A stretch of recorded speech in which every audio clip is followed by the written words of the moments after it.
Last week, at the New York Times Center in Manhattan, took place a remarkable cultural event, a screening of a film titled They Shall Not Perish, which told the story of the humanitarian work done by Near East Foundation during the dark days of the Armenian Genocide. Many Armenian and non-Armenian audiences gathered at the lobby adorned by posters and images of historical documents related to the Armenian Genocide. Now, here we are, 103 years later, gathered in the same city and not very far from the very spot where the Near East Foundation's founding members gathered to devise a plan to set in motion an unprecedented relief effort that mobilized the nation to save the millions of men, women, and children who suffered at the hand of genocide. I know that several of you seated here today are direct descendants of the relief workers, responders, and survivors of the genocide. I thank you all for being here tonight to pay tribute to these brave individuals. The film, based on historical facts, told the story of Near East Relief, a story of the men and women who worked to save the Armenian people and other Christian minorities in the wake of genocide perpetrated by the Ottoman government in Turkey. It is told through the individual stories of those who bore witness, rallied the country, raised money, and delivered aid and comfort. The film also utilizes leading academic experts and voiceover narration against a mix of historical film, photographs, and contemporary footage. Near East Relief was created in September of 1915 by a group of U.S. citizens who were called into action by Henry Morgenthau, the U.S. ambassador to Constantinople. If not for the work of the foundation, hundreds of thousands of Armenian children orphaned by genocide would have not survived. Thanks to the generosity of millions of average American citizens, so many lives were saved. It is the organization's 102 years of humanitarian work that has been the main source of inspiration for the film's creators. I was initially hired to make this film, and I didn't know that much about the subject of Near East Relief. I knew about the Armenian Genocide, but then once I started to learn the full story, and I went to Armenia on April 24th for the 100th anniversary, and I was so moved by that experience, and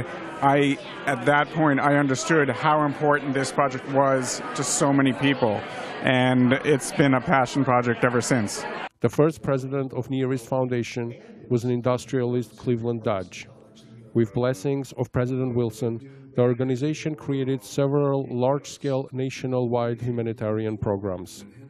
The star of Charlie Chaplin's film The Kid, 10 years old Jackie Coogan, traveled across the United States raising money for the milk to help the starving children. He alone collected over $1 million, which he personally transferred to Armenian orphanages. President Calvin Coolidge urged the American people to express a spirit of sacrifice and generosity on December 2, 1923, as part of the larger philanthropic effort. The Golden Rule Sunday, as it became known, encouraged people to eat something simple, namely staple menus typically served in orphanages, and offered the money they saved as a donation to the orphans of the Armenian Genocide. Nearly 75 million Americans participated, raising staggering $116 million, 14 times of that amount in today's money. To express their thanks, Armenian orphan children housed in Lebanon's orphanage have hand-waved the most impressive and beautiful rug for President Calvin Coolidge and to America. In his response letter, President Coolidge thanked the children for the gift and the vast number of American citizens whose generosity this labor of love was intended to acknowledge. The rug has a place of honor in the White House, where it serves as daily symbol of goodwill on earth. The explosion of refugees, of exiles, of political catastrophes around the planet, I mean, it's a global explosion, makes this story an important one for audiences everywhere, not just American audiences, but a chance to visit or revisit a chapter in this history, in particular an American Middle Eastern history, because in the end this was not just about Armenian rescue, but about Greeks, Assyrians, Arabs, and others. It was a massive post-World War I dislocation that Near East Relief engaged in. And this chapter, in some ways, is an inaugural chapter for the 20th century and for the modern era. Over 1,000 American volunteers and missionaries traveled across the world to Syria, Egypt, Lebanon, and Armenia to take care of nearly 132,000 orphan children that have survived the genocide. After the screening of the film, the audience had the chance to meet with film's creator and panelists. Everyone on stage expressed hope that the film can be seen around the world. And in the opinion of Turkish scholar Taner Akçam, it must firstly be shown in Turkey. Big question is whether this documentary can be shown in Turkey. Generally, I would say yes, without any problem, but only in big cities. I am a little bit doubtful that we can show this in certain provinces. I think there will be an audience in big cities, Istanbul, Ankara, Izmir. It won't be a big problem. This is a very important piece of history, and this story has never been told in this way.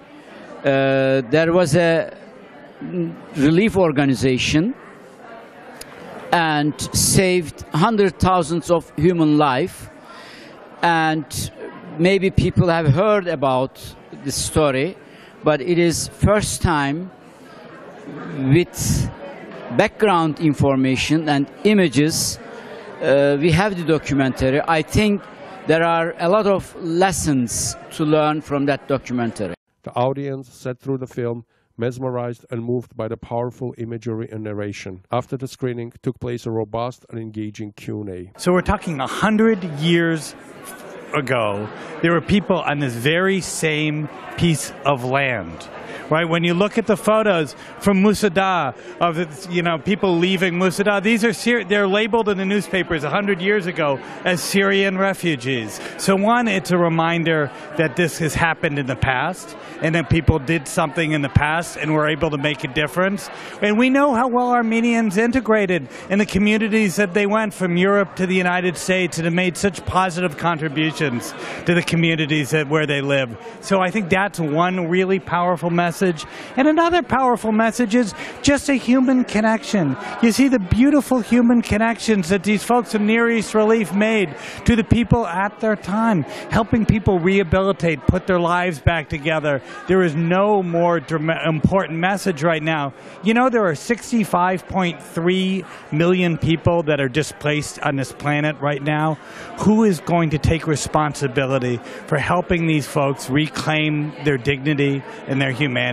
First and foremost, the inspiration from this film really came back from 13 years ago when we uncovered these archival materials that the Near East Foundation had. And that's when I learned about the story of what the Near East Relief, which is as it was known back then, did to save the lives of tens of thousands of Armenian orphans, 132,000 to be exact.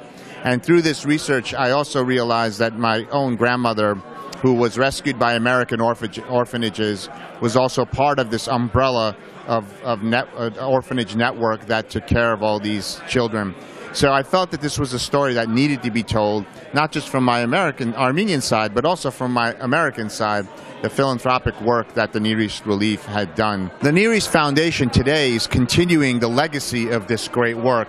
We're operating in 8 countries, over 150 people.